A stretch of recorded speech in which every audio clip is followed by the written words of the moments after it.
This fight, like I've said, this is my 8-mile moment. This is it. One more shot at this. I put everything on my back.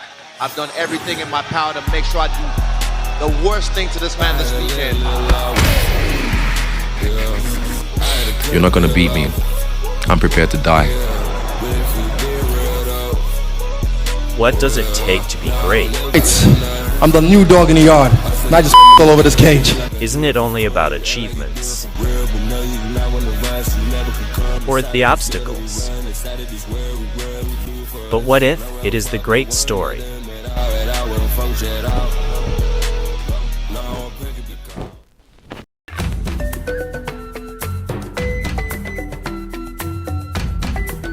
Nigeria. Beautiful and dangerous, and home to the Nok culture. Their terracotta sculptures, dating back as far as 500 years before Christ, endure the test of time. Remarkably, the Nok people settled and thrived atop mountains, leaving an enigmatic legacy that continues to captivate our curiosity. From the Noke people would likely come the Yoruba people. And from the Yoruba people, Israel, Mobolaji Temitayo Odunayo, Oluwafemi Owolabi Adesanya.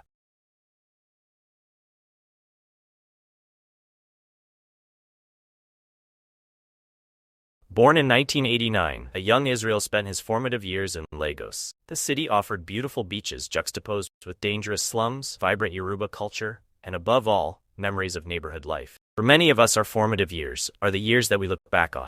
I wasn't really doing too good in school, and I was getting really bad grades. So my parents made me go live with my teacher during the weekdays at one point for a few months, like maybe 9 months.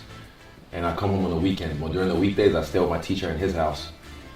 During that time, I think that's how I learned how to be streetwise. Because after school, I'd do my homework, then I'd go play with the kids next door. Because they had a monkey called Stainless, a monkey like a macaque, and I made friends with the monkey and then the kids, and then I just hang out with them after school and just go do fun stuff with my friends. And yeah, it was I was able to just be like just a street kid, but without being a street kid, like a rich family behind me. But at this age, we are enamored by our heroes in movies or heroes in TV shows, and we're inspired by stories. These are the times when your dreams are born and our passion are ignited. In the years to come, Adesanya would hold fast his admiration for characters and in fact became a character himself. And sometimes you get so inspired that you start trying things out. Where did you start for martial arts? Martial arts. Walk me through when you first, because I'm assuming you started dancing first in elementary or what is it? Taekwondo as a kid in primary school in Nigeria. But Jackie Chan was my guy. Everyone, Bruce Lee's the man, but Jackie Chan was my guy. Because whenever he fought, he always seemed like he was having fun and he was clowning people. And then from there, I did Taekwondo as a kid. Israel may have busted, set up the house, but that was okay because the Adesanya family would soon be moving with Lagos as the backdrop of his early childhood. Israel's father, Olufemi, starts searching for a new place to live somewhere. For the better education for his children, they moved to Ghana for a short time before finding their new home here. First to Rotorua, then finally Wanganui. Is in this new hometown of Wanganui, where the iceberg around the new young man. But this new town didn't welcome his family warmly. He was bullied for his skin color. yes, and then they start asking me questions like, do you brush your teeth? I'm like, yes, I do. You brush your teeth? Do back home? Do you ride on lions? And I went home and I was like, Mom, these fucking kids are dumb. All these white kids. These big culture shocks would serve as inspiration for Israel's broken native mantra, something that would be edged into his identity. But this new land offered a quality education, that's why the move to different country. But Israel had other plans. He was studying towards his Bachelor in Science degree, but he didn't care. He had been struck with inspiration. Think about that for a moment. He left the life that his father had built for him, a life that the family had moved continents for a life of battle. Israel had chosen to leave a life of relative ease for a life of discipline. He had the vision in his mind to climb the ladder of battles and obstacles. He rolled the dice, and his martial arts career began.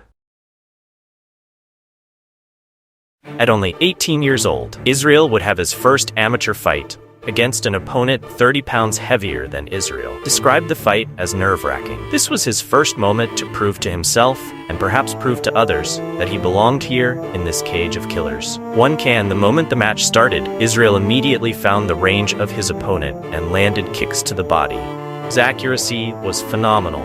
Israel had tasted blood, and one fight certainly wasn't enough.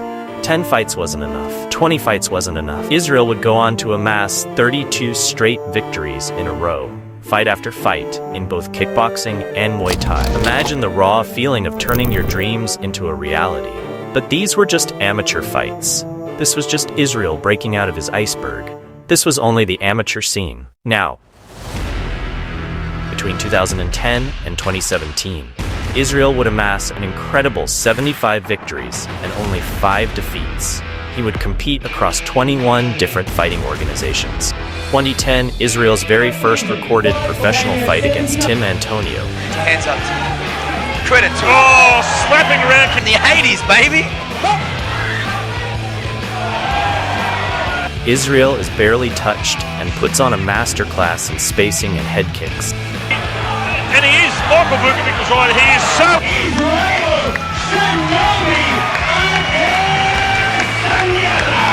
Frank, what an absolutely sensational night.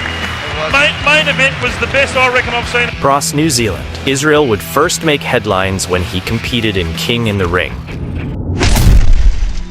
A numbing gauntlet of 3 fights in just one day. Israel won all 3 fights and finished in tremendous fashion. And then a few months after that, he did it again. And then a few months later did it again.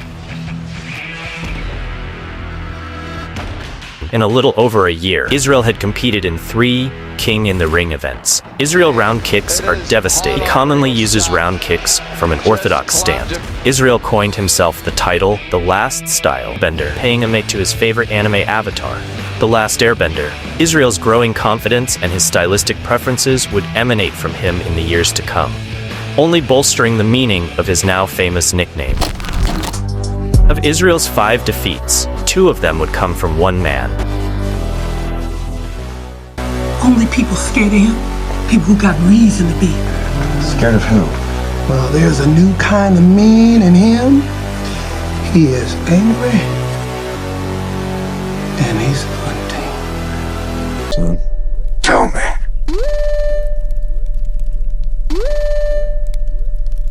Do you bleed?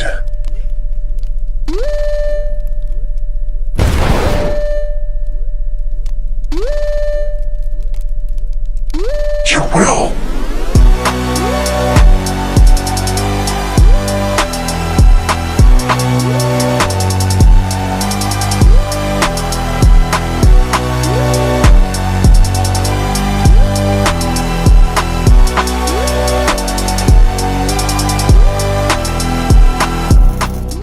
During Israel's final match of his kickboxing career, he would be knocked out by Alex. This knockout would serve as a catalyst, which would ignite a rivalry between the 2 men.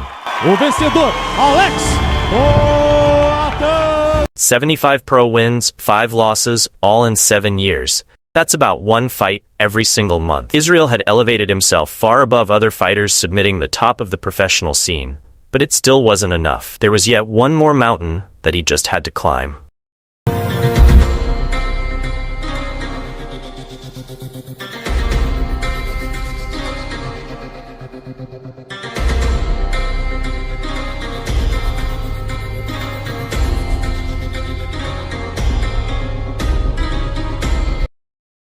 In mid-2000s, the world of MMA was growing. Who is the ultimate fighting champion? Be forewarned, there are no rules, no judges' scores, and no time limit. The explosion of popularity was largely due to the growth of the UFC. Israel also wanted in. In September 2009, Israel Adesanya had his very first fight in the world of mixed martial arts, MMA. Before that, he trained by learning new skills from YouTube, particularly focusing on jiu-jitsu. His initial lack of defense highlighted the challenges that pure strikers face when transitioning to MMA. After this fight, Israel wanted to continue climbing toward the peak of his personal goals. To grow, he would need to evolve, and to evolve, he would need to move yet again.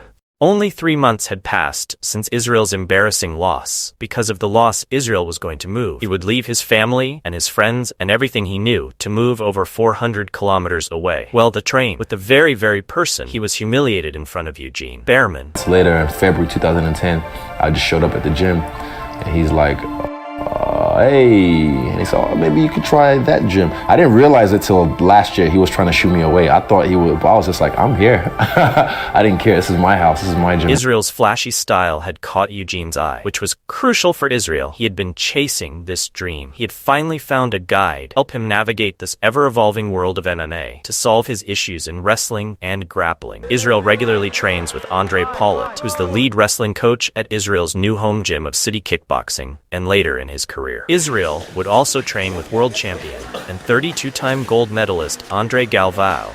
As if that wasn't enough ground training, Israel really sealed the deal by training with a jiu-jitsu legend that goes by the name of Craig Jones.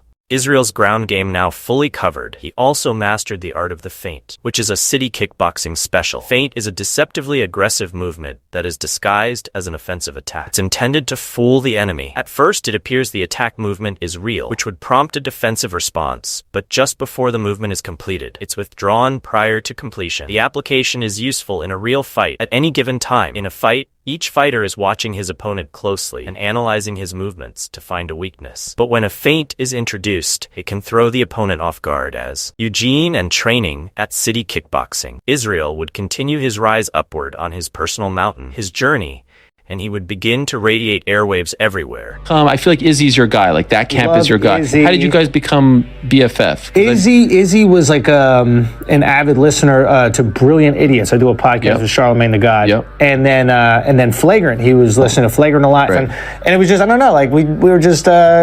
We would always talk online, and he was always very like sweet. And then, I saw this guy, and I was like, wow, he's really fucking talented. It'd be awesome if he was the guy. And then, he goes to the guy. As well as the most listened to voice in the world, Joe Rogan. Talked on Instagram years 2014. ago. Yeah. And we were talking, I was like, when am I going to see you, bro? Yeah. But hey, I said, give me my time. Let me work. Yeah. And I've been working, man. I've been working. Well, I pay attention. I pay attention to dudes who shine. Thank you. He became a sensation for his passionate energy, his charisma, and of course his technique. He had set the stage and prepped himself, and in December of 2017, Israel signs a fight deal with the world's largest promotion for mixed martial arts. Israel's bark would have to match his bite between an empty theater and to a sold-out arena in February of 2018 for Israel to make the climb onto the world's largest stage for mixed martial arts. Israel would be taking on Rob Wilkinson in Perth, Australia, but Israel wasn't there just to fight. Israel was there to set the tone and mark his territory. Round 1. You ready? Let's go, gentlemen. A lot of the headline comparisons to John Jones, Anderson Silva, stuff like that. Hey, right. Israel was able to land some head strikes, but was largely slowed down by Rob's wrestling. Eugene responds like, he's catching a little front kick, even though you're flicking it, you're just diving at it. Yeah. But no kicks. He's able for the punches. Drops a little low. Round 2. Israel had found his range, and Eugene's strategy was working. Rob crumpled to the ground. His first appearance on the world's biggest stage. Well, you heard me. I said, middleweights, I'm the new dog in the yard. And I just all over this cage. Israel showed that not only could he finish opponents, but that he could now deal with wrestlers who want to smother him. Only 2 months after Israel's debut in the UFC, Israel would fly to Glendale, Arizona to take on his second UFC opponent. His opponent in this fight would survive 3 whole rounds. Israel won the tight judge's decision. Israel would go on to win 1 more decision against Brad Tavares. Israel's striking was on a level that hadn't been seen since the days of Anderson Silva back in the mid-2000s. Silva had become a household name and a world champion 10 times over in the UFC. He had built a legacy that millions of fans around the world. Melbourne, Australia, Rod Laver Arena. 14,820 seats. The arena would sell out in only 7 minutes. The fight was on Down Under. Every movement was like a chess game, cutely calculated after analyzing each other carefully. In the first round, Silva returned to his corner, and in that corner was the man who just 2 years prior had brought Israel his first knockout loss. Alex Pereira gave Silva what few others could: insights from victory over Israel. Round 2 was like something from a movie. Silva with the goal. Strike at a time. It's landing though. Both these guys. There it is. There's a combination, and now it's landing. And this is what Anderson needs to do. Make it ugly, get in the underhooks, get in the pocket. Nice, they both land in 1-2s. Another jab right in the eye of Israel. To throw is bring his strike count up a little bit, because that's the one thing Israel does well, is he keeps a high strike count. And here we are seeing Anderson get after it. That's what he needs to do. Round 3. Ooh, that hurt, that hurt. The tensions rose as each opponent was trying to lure the other into a trap. Victory was on a tight wire. He's cool with just faking. Saying, come on, I'm right here. Anderson saying, come on, I'm right here. Adesanya rips the body once more. The judges were unanimous. Nice. Left hand. Good right high kick. Switch to southpaw and switch. But I like to see him keep his hand. Israel's meticulous technique had won the day. By unanimous decision, Israel, the last style bender,